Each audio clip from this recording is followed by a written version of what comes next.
from the heart of our nation's capital, here's Family Research Council President Tony Perkins. Welcome to Washington Watch. Thanks for tuning in. Well, coming up on this Wednesday edition, last night the Senate advanced a temporary funding bill that, if approved by the House, will avoid a partial government shutdown at midnight on Friday. The question now is, will the House approve the measure? We're not going to get everything that we want, but we're going to stick to our core conservative principles. We're going to advance fiscal stewardship. I regard this as a down payment on a real reform that we're going to do in the budgeting process and with the budget going forward, and I think much, much brighter days are ahead. That was House Speaker Mike Johnson earlier today. The question is, could the temporary funding deal get derailed by growing frustration that the border crisis is not being addressed? Also, those appropriations bills, what might be in them and when will we see them? We're going to talk with Alabama Congressman Robert Aderholt, a member of the House Appropriations Committee. And speaking of the border crisis, is the border blitz designed to overwhelm and break our immigration system? We're going to talk with Wisconsin Congressman Glenn Grothman about that topic a little later. Media reports say scientists in Beijing connected with the Chinese military have been experimenting with a new mutant coronavirus strain that is 100% lethal in humanized mice. Question is, are U.S. tax dollars funding this gain-of-function research? And is there a reason for concern? We're going to talk with Dr. Robert Malone, Chief Medical and Regulatory Officer for the Unity Project. And speaking of pandemics. And it may happen again. Of course, there are some people who say, oh, this may create panic. No. It's better actually to anticipate something that may happen, because it has happened in our history many times, and prepare for it. Yes.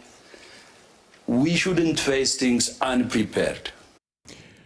Well, that was WHO Secretary General Tedros Ghebreyesus at the World Economic Forum in Switzerland. I'm going to talk about how you can weigh in on the World Health Organization's power grab with its pandemic accord or treaty. The Biden administration taking comments on that at present. We're going to talk about that a little bit later. And finally, last week, the Ohio House of Representatives voted to override Governor Mike DeWine's veto of the state's SAFE Act. That's a measure that will protect children from the transgender movement's experimental drugs and surgeries. Well, now it is the state Senate's turn to override the governor. We're going to get the latest on that effort from Ohio State Senator Christina Rogner later on Washington Watch. Our word for today comes from Genesis chapter 40, where Joseph reveals how you can go from prisoner to prime minister. Now, you might recall the story. Pharaoh's butler and baker are thrown into prison where Joseph had been unjustly thrown himself. Both men have dreams, which Joseph then interprets. Then look at verse 4. And the captain of the guard charged Joseph with them, and he served them. So how do you go from prisoner to prime minister? You stay focused on your purpose, serving and honoring the Lord. Joseph served the Lord in the dungeon by using his gifts and platform to minister to others. Joseph chose not to sulk or be embittered or angry over his mistreatment. Rather, he chose to serve. He could serve and minister from a place of disappointment because he had faith and confidence in the Lord. Have life's events taken you to a place that's less than the desirable? Well, don't look down, look up, then look around. Remember your purpose and serve. To find out more about our journey through the Bible, go to frc.org/Bible. All right, House Speaker Mike Johnson trekked to the White House today along with the other three House and Senate leaders, where President Biden made his pitch for a supplemental spending package to aid Ukraine. Now, Republicans continue to insist that any such spending must be coupled with real border security measures to stop this daily stream of thousands of migrants crossing the southern border. Now, this discussion comes as the midnight Friday deadline for a partial government shutdown approaches, and Republicans in the House are, frankly, far from united on a way forward. And we're going to be joined momentarily by Congressman Robert Aderholt, who's on the House Appropriations Committee. The House is actually voting right now.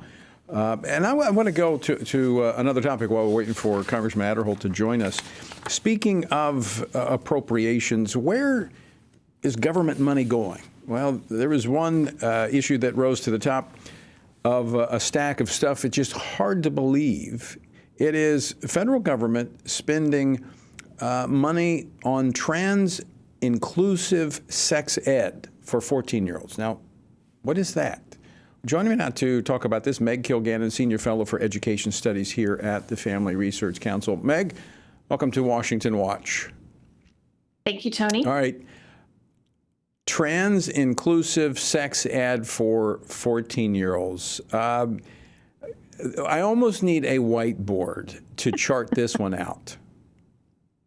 Well, I think you can sum it up simply by saying that when you fail to teach children about God's plan for human sexuality, and when you fail to teach people about how beautifully and wonderfully they're made and this beautiful design for human sexuality that God has for us, then you're going to need programs like this one that they're spending $700,000 on over 4 years. It beggars belief that this stuff actually makes it through the vetting process in our federal government, where you would think there would be one person at HHS who would say, hey, wait a minute, what are we doing here?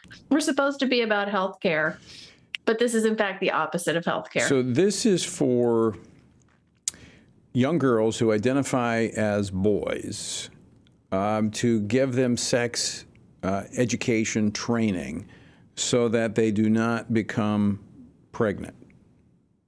Right. So they identify as boys, but they're going to engage in a behavior that clearly makes them not a boy if they're the ones that can have a baby.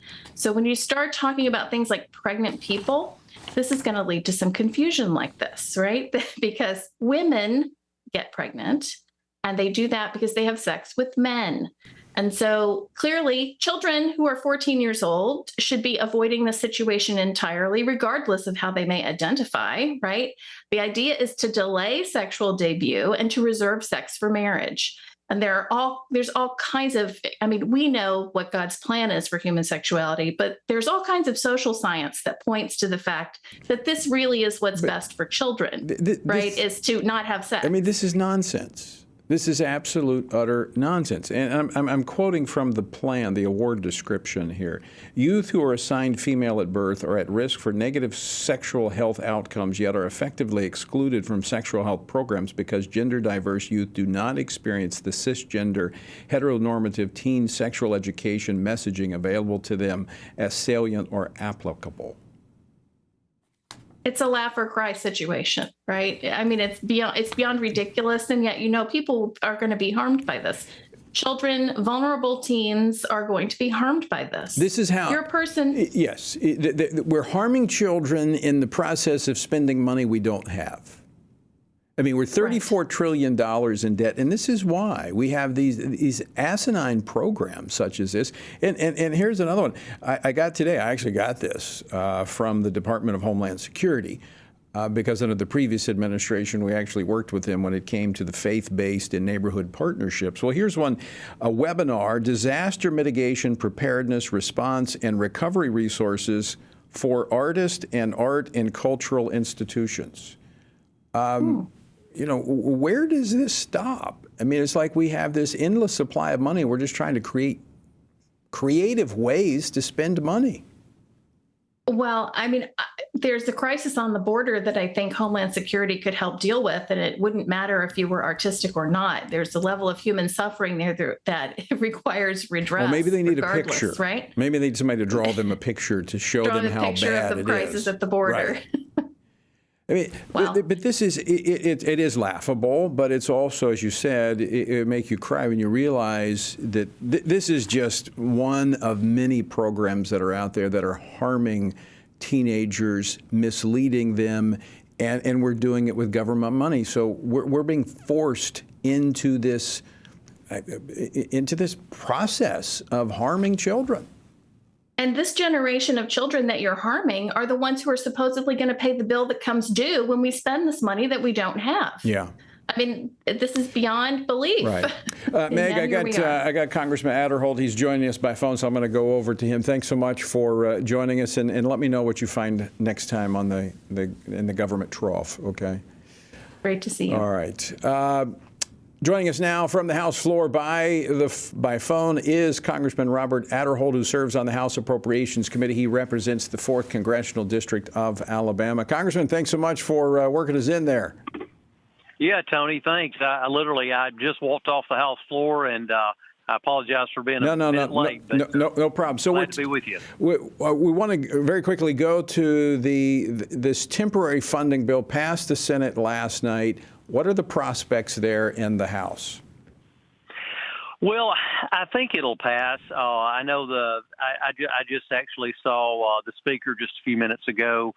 I mean, he is, as you know, he's put in a very difficult position on this. We've got all the Democrats have lined up against us. You've got the Senate controlled by Schumer. You've got the White House, and then we've got the slimmest majority that the Republicans has ever had in the history of this country. And so my goal is to try to buy a little time to keep from doing an omnibus. Right. And to me, I see this is while a CR is never a good thing to do, if it's to try to keep from doing something worse, then it's certainly an option. And that's why I think we have to look at it that way, so that we can try to keep from doing a big omnibus, and because that's what the Democrats want, is an omnibus bill. So this would buy you time until the 1st of March. It's a laddered approach. You got 1st of March for portion of these and the 8th of March. The House has already approved, I think, 6. Is it 6 or 7 of the 12? 7 of the 12. Yeah, I think 7 now. So is there any commitment on the Senate side to actually begin passing their appropriation bills over there? Well, if they're not, then we can go to conference and they can deem it, and go straight to the floor with the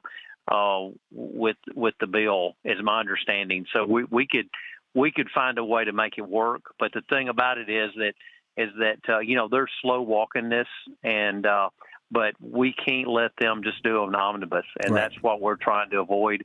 And they would like for us to do an omnibus this week. But obviously we don't have the bill written. Won't work. But that's what ultimately they'd like to see. But we have got to, and like I said, anybody that knows Mike Johnson, I know you know Mike Johnson, he is not a big spender. Right. He is not someone, he's always wanting to do what he can, and he is fighting as hard as he can. But it's like he's got one hand tied behind his back, fighting, not only the presidency but also the Senate, and it's just, and then with the House margins, it's just difficult. And there's not unity there among Republicans. I mean, that's one of the things that's really needed, to find a way forward where the Republicans can all be together. I'm not sure what that is, but the problem is so great, we've got to find a way to come together. Robert, we're up against a break, out of time. Thanks so much for joining us. Thanks for letting me be on for it. Always good to be with you, and thanks for the work you do at Family Research. All right, Congressman Robert Aderholt, thanks so much for joining us. All right, folks, according to a study from top Chinese lab, scientists using gain-of-function research have created a new strain of COVID that is 100% deadly in mice. Now, why? Why is this being done, given the global impact of the previous coronavirus lab leak? Why is this research being done? I'm going to discuss this with Dr. Robert Malone after the break. Stay tuned. More Washington Watch straight ahead.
Everything we do begins as an idea.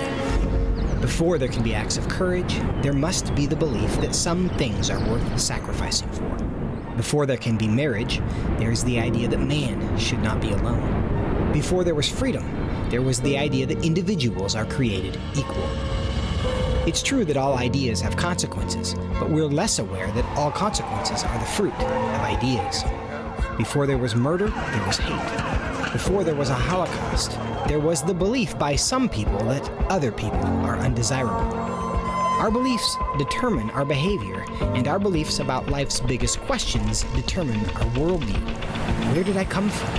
Who decides what is right and wrong?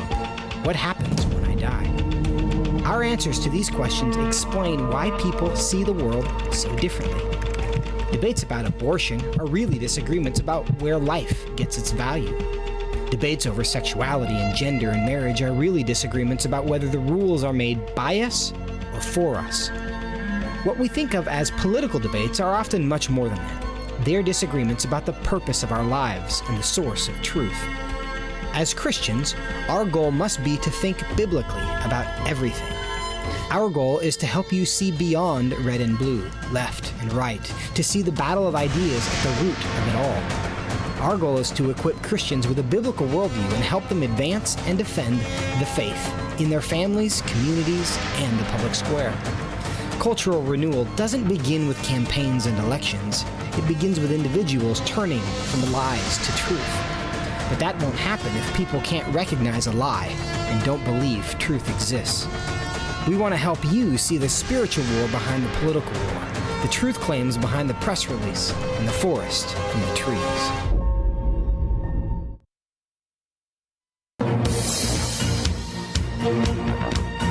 Welcome back to Washington Watch, the website, TonyPerkins.com. All right, in a development that is sure to remind many of the Wuhan lab incident, Chinese scientists have experimented with a mutant coronavirus strain that has proven 100% lethal to genetically modified mice. Now, according to this study released from Beijing, the deadly virus known as GXP2V attacked the brains of mice that had been engineered to reflect the genetic makeup of people, human beings. Now, given the death toll and the economic havoc brought on by COVID-19, why are scientists continuing such dangerous studies? I mean, how should governments worldwide reckon with this? And is the United States funding any of this? Should we be concerned? With me to talk about this, Dr. Robert Malone, Chief Medical and Regulatory Officer for the Unity Project and an internationally recognized physician scientist who specializes in advanced development of medical countermeasures to infectious diseases. I think we're getting him connected. This is quite alarming if what we're reading is in fact true, that these scientists are again doing gain-of-function research with a virus, a coronavirus, given the fact that we know what happened last time. Joining me now is Dr. Malone. Dr. Malone, welcome back to the program. Thanks a lot, Tony. I concur. This is alarming, and they seem to have learned nothing. Is the United States involved in this? Well, we do know that the United States provides funding through a variety of different sources to the Wuhan Institute of Virology. So indirectly, that's got to be the truth. Is it directly involved? This is too early to tell, and I don't think that's disclosed in the manuscript that you're citing. Right. But there's no question that our fingers are all over the Wuhan Institute of Virology and the research going on there, and particularly the coronavirus research. Okay, I want to ask this question. Why would we be doing these types of research, especially given what happened with COVID-19? Tony, I have to speculate because I can't get into the minds of the people that are doing this. That's kind of rule number one. But there is an ethic that if things can be done, they should be done, that is rampant in this research environment, in this research culture. That these scientists often believe that they're the best and the brightest, and they're entitled to do this. Now, beyond that, there is this contrived logic that this dual function research is what it's technically called, because it can be used for weapon purposes or for research and discovery purposes. The belief is that if scientists can meddle about with these viruses and demonstrate ways that they can become more lethal, then they can anticipate that happening in nature. That's the justification. But clearly what we've learned over the last 4 years is that that's not sufficient to justify the risk to the global population. I would think that at some place ethics would come into this when you, I mean, when you just laid out. I mean, maybe we can do it. Maybe there might be a remote chance that we want to get ahead of this. But when you weigh the risk with this and the fact that people will die if it leaks, like many suspect it did last time, where are the ethical considerations? Well, thanks for saying that. And this is what I originally highlighted when I kind of came out of the closet metaphorically on the COVID crisis, is the gross ethical failures that were ongoing. And of course, we're here on a broadcast that's very focused on the role of religion, theology, and its importance in the world in guiding our ethical decisions. I argue that this really has to be revisited in a major way. We need to have the biowarfare treaty renegotiated. And I argue that there needs to be a global ban on this type of research and development activity. It's clearly not safe. And those that are performing it clearly have few, if any, ethical boundaries. This is a gross failure of education, but we're talking about the CCP. So their ideas of what is justified are not aligned, let's say, with classical Western thought. But we, as Americans, through our government, should be nowhere in the neighborhood. I mean, but by being a part of what they're doing, we're funding it, and so indirectly, we bear responsibility as a nation. Funding, and we've provided technology transfer to there through EcoHealth Alliance. Tony, I concur. This is deeply troubling. And as I've observed before, and as have many others, we're in a post-truth environment. Mm-hmm. And we seem to also be in a post-ethical environment for a large segment of our government. It's driven by other considerations, realpolitik, Henry Kissinger's world, rather than the logic of the United States as the shining city on the hill and the ethical beacon for the world. We seem to have just abdicated that role. Do Americans need to be concerned about the revelation of this research? I mean, beyond what we're talking about from a very practical election impacting, life impacting, could we see a revisit of what we saw with COVID-19? Well, this gets into this issue of Disease X, which is a major focus right now, in addition to, quote, rebuilding trust at the World Economic Forum. And Disease X is repeatedly broadcast through corporate media over the last few days as 20 times more lethal than COVID-19. How they came up with that number, I have no idea, for a theoretical disease. But it absolutely, the logic here is being used to justify a major revision of power, increase in power and funding for the World Health Organization, the international health regulations, the new pandemic treaty. All this is coming to a head as we're rushing into both American and European elections. Dr. Malone, we're up against a break, but it almost is if the WHO working in concert with the CCP, and I'm not. And the web. I mean, it's like Absolutely. They've got a hand grenade with their finger on the pin, saying approve this treaty because this is out there. This is pretty in your face. Yeah. You may enjoy the essay we just put out today that blows open through a peer-reviewed article.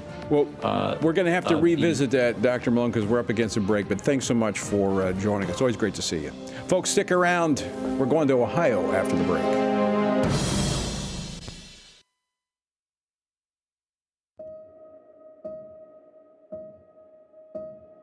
All of us are born with the desire to find truth and meaning. Where did I come from? What happens when I die? While our answers to these questions may divide us, we are united in our need for the freedom to answer life's biggest questions and make life's biggest decisions for ourselves. That's why religious freedom matters for everyone. Religious freedom matters because the powerful have long wanted to control those who are less powerful. Religious freedom matters because the freedom of those who are different is often threatened by those who believe different is dangerous. Leah Sheribu, a Christian teenager in Nigeria, remains a captive of Boko Haram for her refusal to renounce her Christian faith. Chinese pastor Wang Yi is serving a 9-year sentence for speaking publicly against the Chinese government. All of this because people in power decided different is dangerous. At the Center for Religious Liberty at Family Research Council, we promote religious freedom for everyone because the only alternative is religious freedom for no one. We encourage Americans and the American government to engage and advocate for the persecuted, and they do. We work every day to bring good news to the afflicted, to proclaim liberty to captives and freedom to prisoners. We do it because that's what Jesus does. We work to give freedom to others because we ourselves have been set free.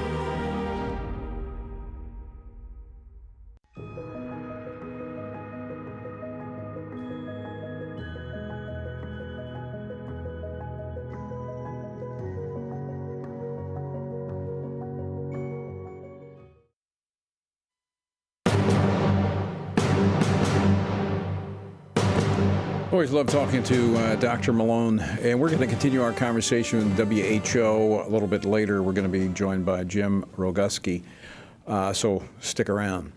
Well, the Ohio House of Representatives voted last week to override Governor Mike DeWine's veto of House Bill 68. We've talked about that many times. This bill included a SAFE Act, in part. It also dealt with women's sports, but it protected children from experimental gender procedures while installing rules to protect female athletes from confused boys and men.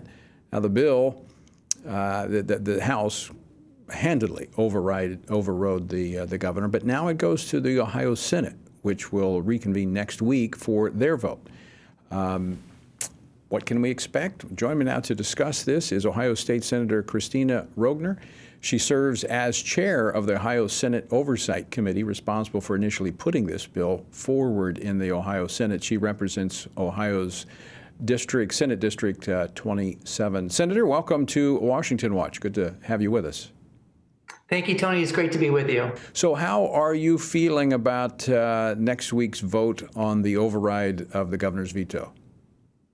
I'm feeling very optimistic that we will be able to override his veto, just as the House did last week. In fact, they came back with a few more votes than they had even the first time to override the veto. I believe we will do the same next week. Have you been hearing from your constituents and others in Ohio since the governor vetoed the bill? We have. My office has been fielding phone calls and emails, and I do ask them every couple of days how those are coming in. And it's definitely overwhelmingly in favor of the veto override. So you helped advance this on the Senate floor. It's a measure we've talked about going all the way back to Arkansas, working with policymakers there. Why is this legislation so important for protecting children in Ohio? Well, not just in Ohio, but across the entire world, quite frankly, but certainly our 50 United States. I mean, this is important for multiple reasons. As you mentioned at the beginning, House Bill 68 is the Protect Women's Sports Act, but it's also protecting minors from any type of experimental like transgender surgeries and cross-sex hormones, et cetera. So from the sports aspect, I mean, that's a no-brainer. You're created with more muscle mass, you have greater lung capacity, denser bones. That's the way God made you. You're stronger generally. And that's, so I think to keep girls safe and to keep a more of a level playing field, we absolutely need to protect that arena and keep it just for girls.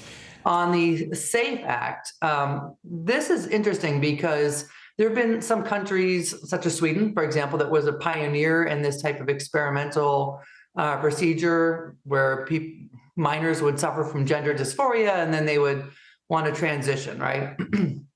Well, you and I both know that God created them male and female, and God doesn't make mistakes. But so Sweden was one of the pioneers to this, but they since have backtracked and have really pushed the brakes on any of this type of surgery because of the harm that it can do in the long run. Not to mention that minors aren't ready to make such life-altering decisions so early. So for those reasons, to protect minors, to protect girls, we believe that this is important legislation to pass here in the state of Ohio, just like many other states have already done. Right, you're 22, almost 24 states have passed legislation like this.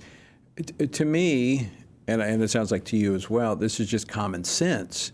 But when did common sense become, number one, in short supply, but number two, so controversial?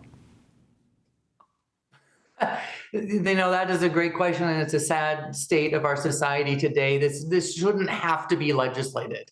To me, this is common sense. I mean, there are clear differences between men and women. As I mentioned earlier, God created us that way, and He does not make mistakes. And He created us in His image, and it's to be celebrated. And it's really sad when you see any person, but certainly young people, trying to work against their own biology, and it doesn't end well. So happy to stand with my colleagues. Well, to do this. Senator, I want to thank you for your leadership on this. So, last question for you: when do you anticipate the Senate voting next week? I would anticipate on Wednesday, so a week from today. Okay. Well, we'll be watching that very, very closely. Again, Senator Rogner, I want to thank you for joining us today, but also thank you for your leadership there in the state of Ohio. My pleasure. Thanks for the interview. Absolutely. Take care. Well, be praying, and if you live in Ohio, I would encourage you to, again, contact your state senators and encourage them to stand on behalf of children and protect them, protect minors.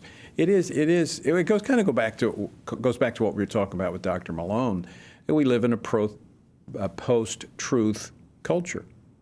I mean, how else can you come up with the failure to recognize what science and biology tells us? Just completely, you talk about deniers. These folks are deniers. They're deniers of truth. And it is a shame we have to legislate this, but we have to stand firm for truth, lest our children be carried away in this godless culture that is being advanced. All right. Coming up, we're going to turn to the WHO. We're going to talk with Jim Roguski as the WHO continues their push for this global power grab. Yes, and there is a comment period here in the United States. The president, the Biden administration, pushing for this pandemic accord, and they're allowing citizens to speak into it. Not that they're listening, but it does slow the process down. And it's an opportunity for you to let your voice be heard. We're going to talk about that next. Don't go away. More Washington Watch straight ahead.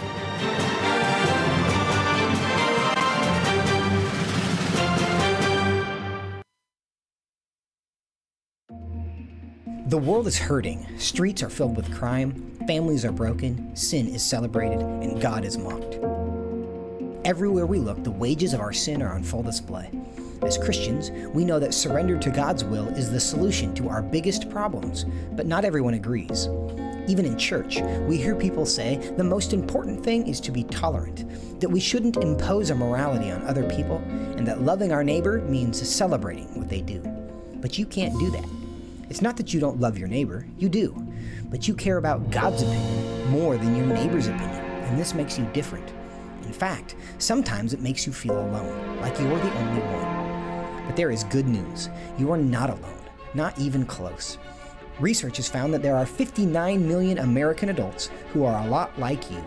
There are millions of people around the country who are born again, deeply committed to practicing their faith, and believe the Bible is the reliable Word of God. But that's not all.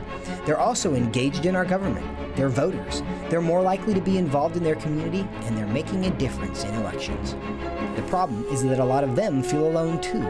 We want to change that. FRC wants to connect these 59 million Americans to speak the truth together, no matter the cost. If you want to learn more about this group and what it means to be a spiritually active, governance-engaged conservative, or if you want to find out if you are one of these SageCons yourself, go to frc.org/SageCon and take the quiz to find out. The world is hurting, and we have the solution. We can't do it alone, but we can do it if we work together. That's what we're working toward every day. Join us. Go to frc.org/SAGECON, SageCon, to learn more. That's SAGECON, SageCon, to learn more. I'm often asked by people, Tony, how do you stay encouraged? How do you deal with all of the stuff in Washington, D.C., the negative policies that are attacking our faith, our family, and our freedoms? Well, you want me to let you in on the secret? It's called the Word of God. And that is why the Family Research Council embarked on Stand on the Word, a 2-year journey through the Bible. It's a chronological Bible reading plan with just 10 to 15 minutes a day. In 2 years, you will have covered the entire Bible. And to go along with this, Monday through Friday, I do a morning devotional that goes along with the reading of the day. It's all designed to encourage you on this journey because the Word of God, as the psalmist said, in my affliction, here's my comfort. Your Word gives me life. That is our source of strength. To find out more, go to tonyperkins.com or frc.org/Bible. And I invite you to join me every morning for our Stand on the Word Bible devotion.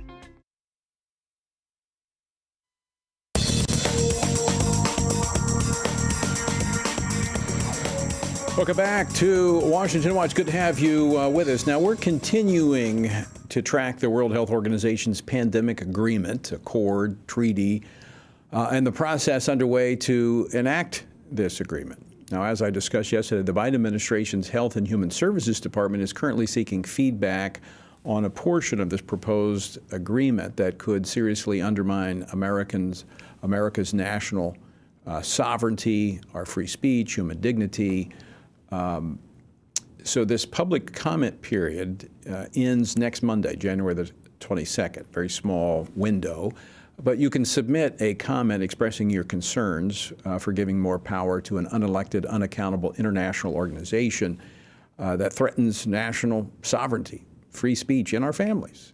All you need to do is text WHO to 67742. That's WHO to 67742, or you can go to frcaction.org/WHO and we'll walk you through that process of making a comment. It's very easy to do. But not that they're listening, but it slows the process down. At least it gums it up, makes them have to do something. In the meanwhile, we're doing other things. In fact, the Secretary General of WHO, Tedros, was at the World Economic Forum in Switzerland talking about the need for this. Well, joining me now to discuss the latest on this is Jim Roguski, a member of the Law and Activism Committee at the World Council for Health, and probably better than anyone else is on top of this, tracking the every move of the WHO. Jim, thanks so much for joining me on today's program. Well, thank you very much for having me. And, do you want to talk about incompetence on a national level, international level, or would you rather talk about fraud? All the above. Because they've got it all going on. We're talking about WHO. It's all the above. Exactly. So the incompetence on a national level is, for the last 2 years, the Democratic Party and the Biden administration have failed to confirm a representative for the United States to attend next week's meeting of the executive board. The appointment of Vivek Murthy has been hanging there since 2022. There's only 34 members in the executive board. The United States had an opportunity in 2022, 2023, and now in 2024, but they never got around to actually confirming their appointment, the Surgeon General, Vivek Murthy. So That's just incompetence. Now, I think we should leave the WHO. Right. But as long as we're obliged to listen to what they have to say, why have we not managed to choose someone to represent us? And most people are completely unaware of whether or not anyone is representing us. Is that by design? Is that just so that they could maybe absolve themselves of responsibility for what's happening over there? Well, you get as much tyranny as you allow, and so they can attempt to absolve themselves. We have to hold them accountable. That's up to us. Right. The incompetence on an international level goes all the way actually back to October, when the working group for the amendments to the international health regulation, they told us in public, I've recorded on it, reported on it, and I believe we've spoken about it, their deadline to submit proposed amendments to the international health regulations that might be considered in May has to be 4 months in advance of that meeting in May, which starts on May 27th. So the very last day of this executive board meeting, January 27th, next Saturday, is the deadline for all of these amendments are supposed to be finalized and shared with all of the nations, which should then start a discussion and a debate in Congress and in the Senate. But it appears that they're going to fail to provide that, to reach an agreement. And that's not me making that up. That's them having said that way back in October. If they fail to submit what they want to discuss 4 months in advance, they don't get to be like Nancy Pelosi saying, oh, just vote for it. You can read it after we've passed it, because they have in Article 55 a rule that says they have to give 4 months notice. But who will hold them accountable? Again, it comes down to us. We, the people, have to know the rules. We have to hold everyone to account. And that leads me to the fraud from 2022. Now, I've been involved with this since February and March of 2022. Short version of a long story, on May 28th, 2022, the World Health Assembly, which is the meeting of all of the delegates from the various nations, said that they voted to adopt amendments to 5 articles of the International Health Regulations. And unfortunately, they just kind of failed to hold a vote. Now, a lot of people talk about, problems with election integrity. They've taken it to a whole new level. They just said they voted, but they didn't. Now, 18 months after that happened, on November 28th, we got a dozen members of the European Parliament to send a letter to the WHO Director General Tedros saying, hey, do you have any evidence that you voted to adopt these changes? And without that evidence, these are null and void. And so the level of ineptitude and corruption and just outright fraud, as far as I'm concerned, continues, because at that same October meeting, they spent an hour, and I've documented all this. This is a conspiracy. It's not a theory. I have all the evidence. They discussed how they're just going to ignore the rules, that they have to present everything 4 months in advance. They've already scheduled meetings for February and April.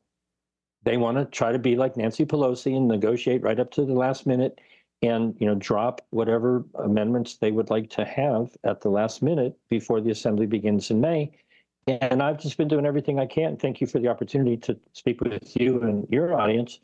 We need to know the rules, and we need to hold them to account. If they don't show us 4 months in advance so it can be discussed, there should be committee meetings in Congress. There should be debates on, the media. We have to make that happen. We, the people, have to understand that they're trying to cheat. They're trying to slip something through, but we have to watch them like a hawk and report on it. That brings me to a question I asked Dr. Malone. Robert Malone was on with us earlier in the program, and today Tedros is over at the World Economic Forum talking about Disease X and why we need the pandemic accord, this agreement. And at the same time, this report coming out of Beijing that there is a new coronavirus that is been researched that is actually 100% lethal in mice. Is this, I asked him, is this, like the WHO holding a grenade with their hand on the pin ready to pull it, saying we've got to have this pandemic power in order to protect against these threats that are out there? Well, it's more like they've pulled the pin and they've tossed us the grenade. What this proposed, a different document than what I've been talking about. I've been talking about amendments to the international health regulations, but with the proposed pandemic, now they call it an agreement, but it's really a framework convention, that has been, the intergovernmental negotiating body has been sent back to the drawing board, and they are busy rewriting that document. That is a little bit on the side burner because their meeting isn't until the end of February. They were told by the many nations, go back to the drawing board and do a rewrite, because many of the nations are not happy because the bureau, the bureaucracy, is not listening to what the nations have submitted and said they want in the document, which may actually be good, because what they're trying to set up is what they call a pathogen access benefit sharing system. They want to spend billions of dollars seeking out the next pathogen with pandemic potential so that they can cook up more drugs and jabs and fearmonger more people. That isn't how you would try to stop the next pandemic. Right. That's actually how you would build out the industry that profiteers from exactly. it. Who would then want it? Because this is what they've been made for. This is that's their purpose. Jim, got to run. Thanks so much for joining us, and let us know the next move that they make so we can continue to track it. And we'll be talking with our friends on the Hill to try to wave those red flags to get things happening here in D.C. Thank you very much.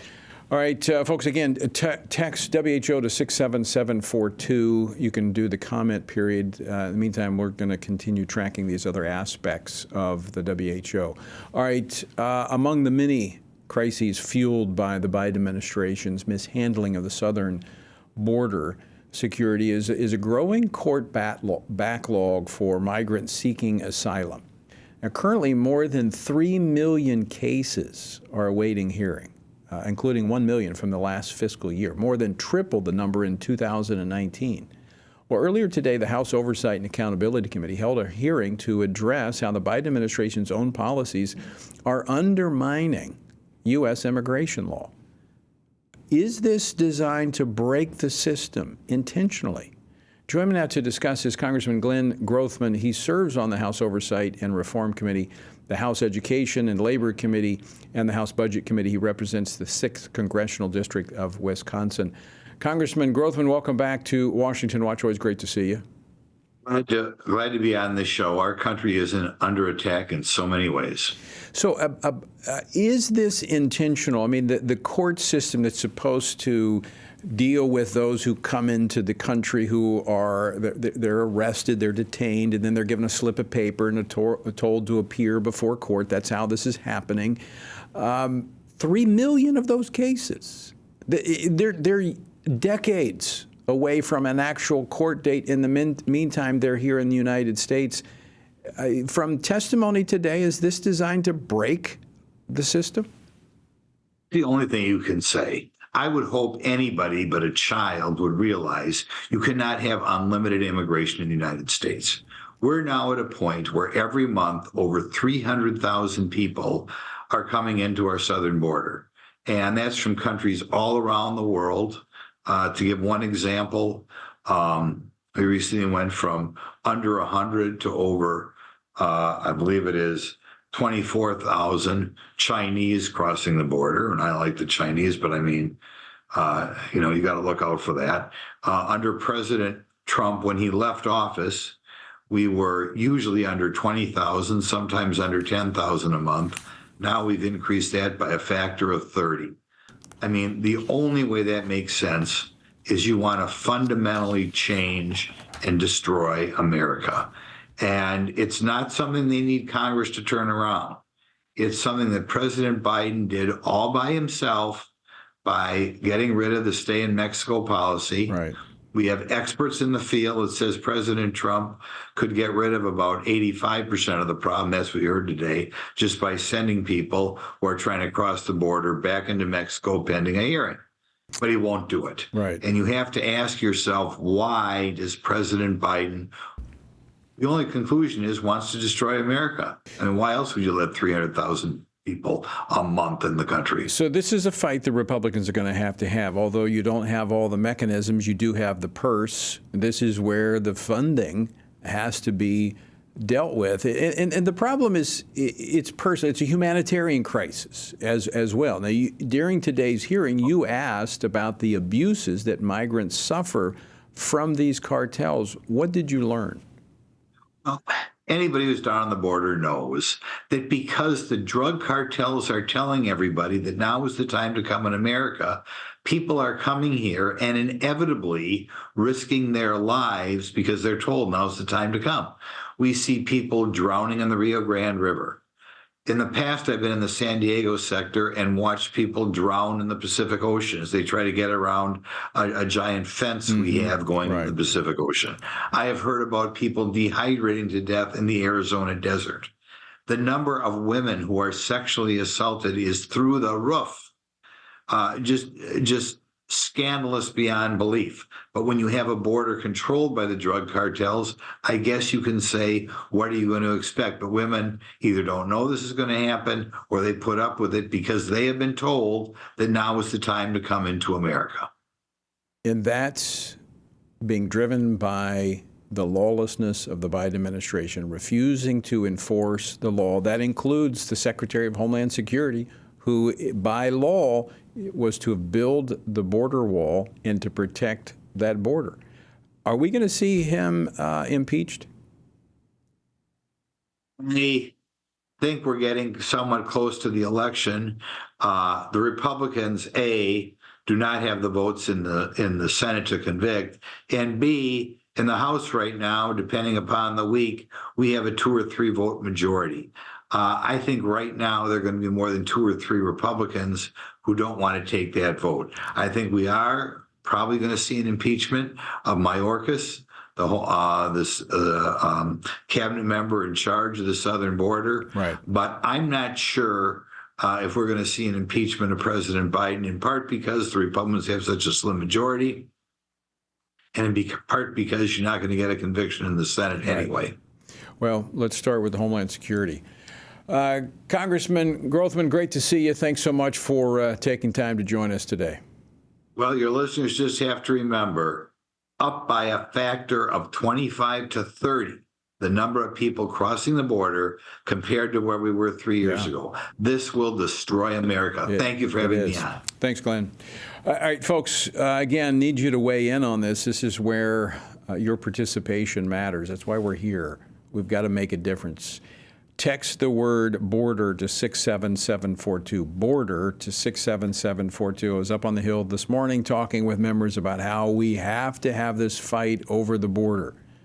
We've got to secure our southern border. Help us out. Help me. Text the word border to 67742. All right, until next time, I leave you once again with the encouraging words of the Apostle Paul found in Ephesians 6, where he says, when you've done everything you can do, when you've prayed, when you've prepared, and when you've taken your stand, by all means, keep standing.